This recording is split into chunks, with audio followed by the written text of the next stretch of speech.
Voici comment on pourrait utiliser FeatureCam pour programmer une pièce sur un Mori Seiki NT4250. D'abord, on va aller chercher la pièce. On va lui indiquer que c'est un turn mill horizontal. La problématique qu'on a ici, c'est que la pièce elle est mal orientée. Donc, on va s'assurer de bien l'orienter tout simplement en cliquant sur la face sur le dessus. Par la suite, on peut s'assurer aussi d'orienter, si on désire, l'axe DX. Donc, dans ce cas-là, j'aimerais ça que l'espèce de groove ou side qui est ici soit orienté directement sur l'axe DX sur le dessus. Donc, tout ce que j'ai à faire, c'est cliquer à 2 reprises sur mon arête, comme ça ici, et mon axe va être orienté correctement. Par la suite, on va déterminer le brut. Donc, c'est ce qu'on fait ici. Maintenant, on détermine les dimensions. Par la suite, on va déterminer où est-ce qu'on veut le 0 pièce. Je le veux sur le dessus ici. Et je clique sur Finish. Maintenant, l'autre étape, elle est simple, c'est faire une partie de la programmation. Donc, on s'en va dans ce qu'on appelle le Feature Recognition automatiquement. Il me demande si on veut reconnaître les trous. J'indique que oui. Automatiquement, le logiciel va reconnaître les trous pour moi. Par après, on va sélectionner ici les features. Donc, on va enlever ceux qu'on ne veut pas. Dans mon cas, je ne veux pas que ce soit quai de bord et je ne veux pas faire de side également. Donc, j'enlève ça ici et je clique sur Terminer. On peut, si on désire, faire une simulation. Avant de faire la simulation, on va peut-être s'assurer que les ordres d'opération soient correctement faits. Donc, je vais prendre tout ce qui est tournage, je vais le mettre tout simplement au début. Ça pourrait se faire de façon automatique aussi, tout dépendamment des applications là, et des paramètres par défaut qu'on a mis au logiciel. On peut faire une première simulation, même si la pièce n'est pas programmée au complet. On va voir un petit peu où ce qu'on a, qu'est-ce qui est fait jusqu'à présent. Donc, on va partir de la simulation comme on peut le constater ici. Et je pars la simulation pour aller visualiser un peu qu'est-ce qui se passe. Donc, on va voir qu'il va faire notre façage. Ici, par la suite, le tournage, le perçage en angle également, et le perçage horizontal. Donc, une partie de la programmation qui est faite. Maintenant, on va refaire la partie au complet, c'est-à-dire qu'on va compléter la programmation. Donc, maintenant, ce qu'on va faire, on va programmer, dans le fond, la partie qui est ici, qui va être un façage. Donc, il y a deux possibilités de le faire, soit avec le côté de l'outil ou directement avec un principe de façage. Donc, si je m'en viens dans le feature ici, je fais du turn mill, je fais du façage. Tout ce qu'on a à faire avec le façage, c'est tout simplement de venir sélectionner la surface et le logiciel va automatiquement mettre sa tête et son axe C dans le bon axe pour faire le travail. On va s'assurer que c'est la bonne face qu'on va venir facer finalement et je clique sur Finish ici. On veut faire sensiblement le même principe. Maintenant, ça va être des sides. Pour les deux sides qu'on a ici, soit celui-là et celui-là qu'on a sur l'autre côté. Donc, à nouveau, je retourne dans le Feature. On va faire du Turn Mid ici. Je vais indiquer que c'est des sides que je veux faire. Et je vais lui indiquer encore là pour que la tête soit tournée du bon côté. Donc, je vais lui indiquer la surface que je veux travailler. Donc, cette surface-là, automatiquement, à nouveau, ma tête ainsi que mon axe C va s'orienter pour venir faire le travail. Il reconnaît automatiquement les deux segments d'usinage, les deux features qui sont ici. Je clique sur Finish, c'est fait. Maintenant, je veux faire le même principe pour ce qui est des sides qui sont ici. Donc, je vais m'en venir à nouveau dans le feature. Je vais faire un side ici. Je vais lui indiquer cette surface-là comme surface de référence. Il va le reconnaître automatiquement et c'est fait. Je pourrais faire une copie de mon segment pour aller faire de l'autre côté. Pour l'orienter, pour le synchroniser plutôt, ça va aller un petit peu mieux si je le fais individuellement. Donc, je vais juste recommencer la même procédure. Parfois, par contre, cette fois-ci, je vais sélectionner la surface en dessous ici. Et automatiquement, il va me trouver mon side qui est ici et c'est fait. Maintenant, je suis prêt à redémarrer la simulation avec la machine.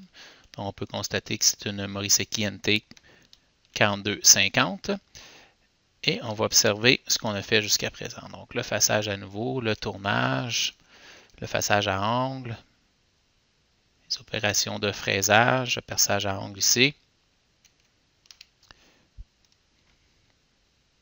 Donc, la pièce est complétée, mais on n'a pas vraiment optimisé l'usinage.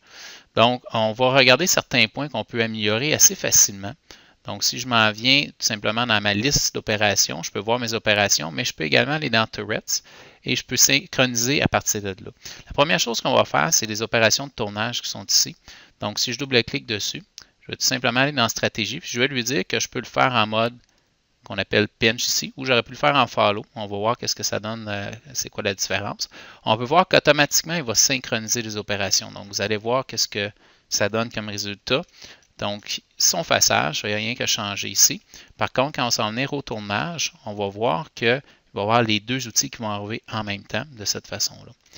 Donc, ça, c'est une technique. Si on veut voir l'autre technique, je vais juste double-cliquer à nouveau dessus et retourner dans mon tableau stratégie. On va les mettre ce qu'on appelle en follow, qui est un petit peu différent.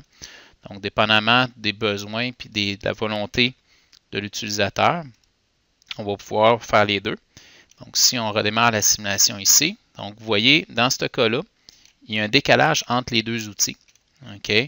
Donc, on le voit très bien ici, il y a un décalage entre les deux outils, comparativement à tout à l'heure, où ce qui faisait l'usinage exactement en même temps.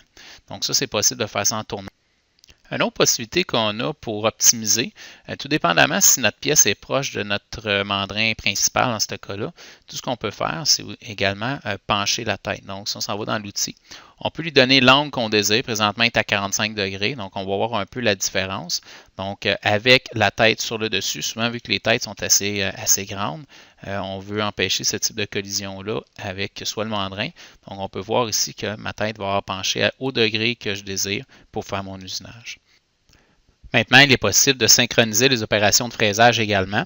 Donc, si on vient voir un petit peu plus proche, ici, on a une opération de fraisage en haut ici, qui est le side 3, et on a une opération de fraisage en bas ici, qui est le side 4. Donc, tout ce qu'on a à faire, c'est prendre les opérations ici, les mettre du side 4, les mettre sur la tourelle du bas. Après ça, on va synchroniser les opérations ensemble. Donc, le side 4 et le side 3, on va les synchroniser. On va faire la même chose pour la finition. Et on va mettre un point de synchronisation au final également. Donc, de cette façon-là, on est assuré que la synchronisation va se faire correctement entre nos opérations. Donc, on peut partir la simulation pour voir. Donc, à nouveau, on a notre machine. Donc, on peut voir que présentement, vous voyez, le fraisage se fait de façon synchronisée sur les deux tourelles. Maintenant, on veut transférer la pièce sur le mandrin secondaire. Donc, c'est assez facile. Tout ce qu'on a à faire, c'est aller dans le Feature, dans Tournage, lui dire qu'on veut faire, dans ce cas-là, un cut-off, couper la pièce. On va lui indiquer, dans le fond, les dimensions. Je m'en viens sur Suivant. Je vais lui indiquer à quel endroit je veux faire mon cut-off. Comme moi ici, ça va être ici sur le côté de la pièce. Et je clique sur Finish. Et tout ce que j'ai à faire, c'est aller dans Transfer to Subspindle et rentrer les données de transfert qui sont ici. Donc, ce que je vais faire, c'est que je vais rentrer ici 1.638, qui est la longueur de la pièce que je veux tirer, plus le 250 qui est mon cut-off, et je veux avoir un façage d'environ 10 millièmes. Donc, je fais tout simplement Appliquer. Puis, à nouveau, j'ai programmé mon transfert dans ce cas-ci. Et je suis prêt à repartir la simulation.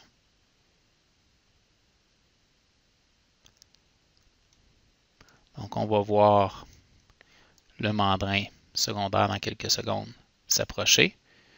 On tire la pièce de la valeur qu'on a inscrite dans le logiciel. Et dans quelques secondes, on va venir faire ce qu'on appelle le cut-off. Et notre pièce est maintenant transférée, qui nous permettrait également d'aller travailler sur l'autre côté dans ce cas-là.